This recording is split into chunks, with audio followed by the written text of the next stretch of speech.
Dipersembahkan oleh Didukung oleh Pemirsa, Anda kembali menyaksikan Juragan Zaman Now Season 4, saatnya UMKM naik kelas. Nah, pemirsa, calon juragan yang kedua akan melakukan presentasi adalah anggota dari tim Coach Dewa Eka Prayoga. Coach, kira-kira untuk calon juragan kita yang kedua pada episode kali ini, apa sih yang membedakan dengan calon juragan lainnya? Siap.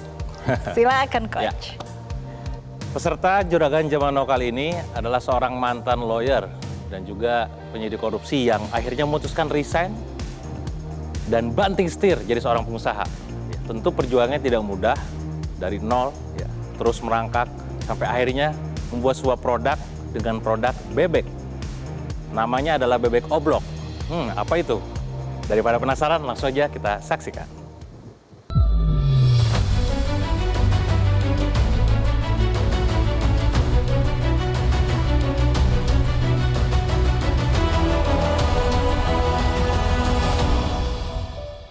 Nama saya Bambang Kurniawan, saya biasa dipanggil Bang Bebek.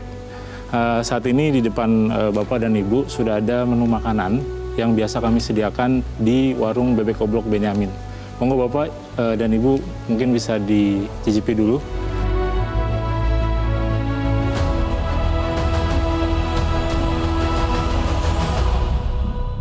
Oke, Bang Bebek. Bebeknya enak. Terima Tapi kasih. saya mau tanya dulu nih, saya lihat sebelah saya, kalau yang bagian makan ini kan yang pedas. Ini yang tidak pedas. Tapi ini stylenya juga berbeda kan ya? Bedanya proses memasaknya aja, Pak. Jadi kalau ini bebek asap, Oke. yang memang biasanya di luar sana orang memasak itu pakai angkak gitu. Kebetulan saya untuk mewarnai warnanya itu menggunakan buah bit. Saya mengcombine, hanya memang perbedaannya biasanya di bebek asap itu sendiri menyajikannya dengan nasi Hainan, saya menyajikannya dengan nasi uduk Betawi. Ini nasi uduk. Nasi uduk Betawi. Saya mau bilang nasinya nih enak. Betul. Apa teksturnya, rasanya, aromanya is very good. Terima kasih. Saya suka makan bebek dan ini salah satu bebek yang enak yang pernah saya makan. Jadi ya dari segi rasa dan produk sih menurut saya nggak ada yang perlu direvisi dan terutama kecocokan nasi uduk dan bebeknya itu sangat baik.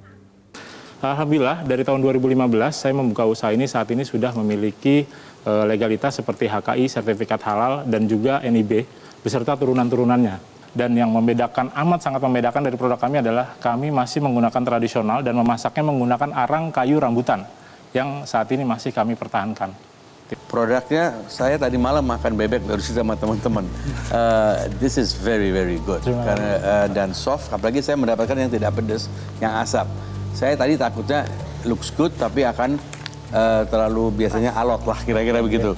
Karena bebek not easy menurut saya untuk menjadi soft. Tapi ini moist dan soft, nasinya bagus. Saya kira pertanyaannya, tadi kan ini dengan pakai arang kayu rambutan. Ya? Ya, ini nanti kalau misalnya menjadi machinery dengan mesin atau dengan stove yang itu, akan bagaimana kiatnya untuk menjaga konsistensi itu, karena itu yang paling utama, aset utamanya kan itu, konsisten dalam memasak dan rasa gitu kan. Ya, makanan ini itu taste-nya itu menjadi nomor satu yang saat ini kami itu harus jaga gitu.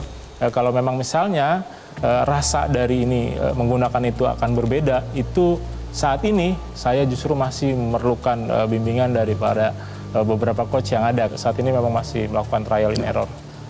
Prepare aja, kalau ini kan gunanya dengan machinery akan lebih hygienic, one of the things. Kedua mungkin akan lebih cepat memproduksi sehingga bisa supply demand yang ada begitu ya. Baik Pak, ketika ada masukan itu bagaimana nanti ke depannya dalam dunia industri karena permintaannya terlalu besar. Nah itulah dia dalam dunia F&B ketika memang satu masakan tradisional itu bersandingan dengan dunia industri itu sendiri. Pertanyaannya, besar kecil sebuah usaha itu akan kembali ke kami sebagai pelaku usaha untuk bisa memfasilitasi itu semua. Ya kan, ini dari mau dari sistem tradisional ke sistem machinery atau alat-alat dapur yang terbarukan. Jadi ini saya hanya sampaikan, jangan sampai karena ini berubah, kalibrasinya berbeda. Akhirnya rasanya tidak tercapai lagi. Padahal kekuatan daripada produk ini adalah taste-nya. Dan yang menarik juga, tadi pada saat kita ngobrol, ternyata juga beberapa kompetitor, bukan mungkin benchmark besar, pemain besar bebek di Indonesia, ada yang sudah datang juga berkali-kali gitu ya, untuk membeli resep. Ini yang ngeri. Artinya memang berarti secara mungkin quality produk ataupun resepnya cukup menarik, dan tawarnya sangat luar biasa fantastis, tapi ya beliau yakin dengan produknya ini bisa besar, tentu dengan support dari para panelis, makanya hadir di Juragan Zaman Now. Ada rencana apa sih 2-3 tahun ke depan dengan bisnis ini?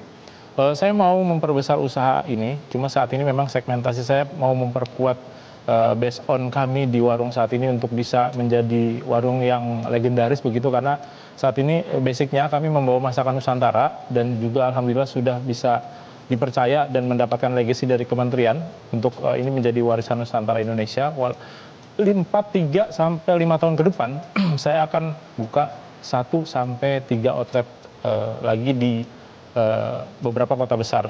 Tidak terlalu ambisius juga ya, cukup masih 1 sampai 5 outlet sedengar saya. So itu it's already a good choice ya, artinya bisa berkembang secara organik. Jadi memang saya nggak terlalu banyak tanah kalau sudah organic growth seperti itu.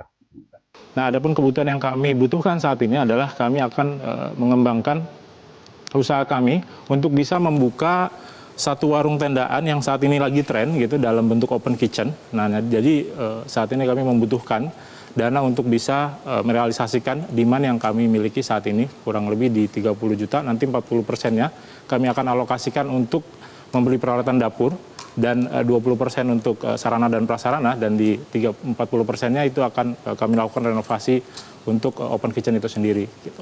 Jadi sorry tadi boleh dibantu remind lagi, bantuannya itu untuk memperbaiki outlet sama alat dapur ya? Ya, jadi kebetulan Pak, ketika saya membuka usaha ini bersebelahan dengan salah satu pondok pesantren tertua di Bekasi, yang memang ketika weekend itu orang tua yang jenguk itu luar biasa banyaknya. Nah, jadi di situ marketnya terpenuhi gitu. Dan ketika saya lihat lebih banyaknya beberapa masyarakat yang membuka usaha di dunia bebek itu lebih banyak bebek gorengnya, ternyata saya justru lebih aneh. Di Bekasi ternyata ada namanya bebek oblok yang memang sebetulnya dihadirkan, dia cuma ada di Hari Raya Idul Fitri aja, atau acara keagamaan atau keadatan di masyarakat sekitarnya gitu. Nah, waktu saya coba makanan itu, lidah saya bisa terima dan saya berpikir bagaimana ya caranya ketika saya mau membeli ini lagi, tetapi ternyata nggak ada marketnya. Nah, jadi saya coba recook ulang untuk bisa memenuhi pasar. Ya, saya coba mengcombine dengan masakan Chinese food, jadi cuma lebih ke bumbunya aja yang berbeda, tetapi kalau misalnya di bebek asap, karena dia identiknya memang asalnya lebih ke Chinese food, jadi sausnya tidak saya bedakan, hanya proses dari bumbu dan memasaknya. Bang Bebek ini kan, beliau ini betul-betul ready dan prepare, ini contoh entrepreneur yang baik. Mengetahui kekuatannya, mengetahui kekurangannya dalam memproduksi, dan mengetahui di mana market yang paling baik untuk dimulai. Ini 3 ini jadi satu, dan yang terakhir beliau bisa membuat bebek yang betul-betul lezat. Kami menilai bahwa bebek Benyamin ini cukup punya potensi bisnis ke depan karena punya rencana bisnis yang cukup baik. Ya, kalau panelis menilai dari segi spirit ownernya dan juga bisnisnya, gitu kan, insya Allah saya yakin banget beliau menjadi salah satu pilihan ya di antara sekian banyak ya yang presentasi di Juragan Zaman Now. Kenapa? Karena Juragan seperti halnya Juragan Zaman Now gitu ya, melihat dari spirit dari ownernya dan dari kemampuan dia dalam menguasai bisnis dan juga produknya. Oke, nanti kita akan nantikan bersama bagaimana keputusan dari tim panelis, apakah Bang Bebek menjadi yang terjuragan di episode kali ini atau akan mendapatkan dukungan seperti apa dari panelis, kita nantikan. Dan pemirsa, masih ada 1 calon juragan lainnya, jadi tetaplah bersama kami di Juragan Zaman Now Season 4, saatnya UMKM naik kelas. Orang yang membeli ini sudah pasti ingin punya badan yang sehat. Saya harus menciptakan sesuatu yang bisa memberdayakan gaya hidup sehat. Maaf. Kegiatan berbelanja menjadi suatu aktivitas yang pasti kita lakukan dengan mengunjungi store maupun via online. Selain kualitas produk, tentu pengalaman berbelanja yang nyaman dan menyenangkan akan memberikan kepuasan dalam berbelanja. Karena itu, Urban Icon hadir dengan konsep baru yang lebih fresh, menyenangkan, dan stylish demi meningkatkan kenyamanan berbelanja untuk Anda. Halo Urban Icon Squad, welcome to our store. Selama lebih dari 15 tahun, Urban Icon hadir menjadi pilihan fashion terbaik di Indonesia. Kini Urban Icon hadir dengan konsep yang lebih baru, fresh dan chic. Nah, konsep baru kita ini adalah hasil dari 5 value yang kita udah punya, yaitu care, fun, community, creativity, dan personalization. Konsep baru kita ini kita tuangkan ke beberapa komponen yang baru. Yang pertama, kita memiliki logo desain yang lebih clean. Kedua, kita memiliki juga desain toko yang lebih luas, nyaman, terang, dan menyenangkan. Dan yang ketiga, di beberapa bagian dari toko kita menggunakan bahan-bahan yang ramah lingkungan. Kali ini salah satu peserta Juragan Zaman Now Season 4 berkesempatan untuk berbelanja secara langsung di store Urban Icon dengan konsep yang baru ini. Seperti apa kesannya? Kalau nyaman dalam satu outlet di Urban Icon itu nyaman banget. Jadi kita mau lihat barang, terus pelayanannya juga bagus. Ketika kita mau tanya satu produk, ternyata pengetahuan tentang produknya dari kru atau pegawai yang ada di outletnya juga itu amat sangat menguasai. Jadi kita sebagai customer nggak akan kebingungan lagi untuk cari trend fashion yang sesuai sama diri kita. Untuk kamu yang ingin berbelanja di Urban Icon, kamu bisa datang ke store langsung atau via online di www.urbanicon.co.id atau di marketplace kesayangan kamu. Urban Icon, unleash the new you.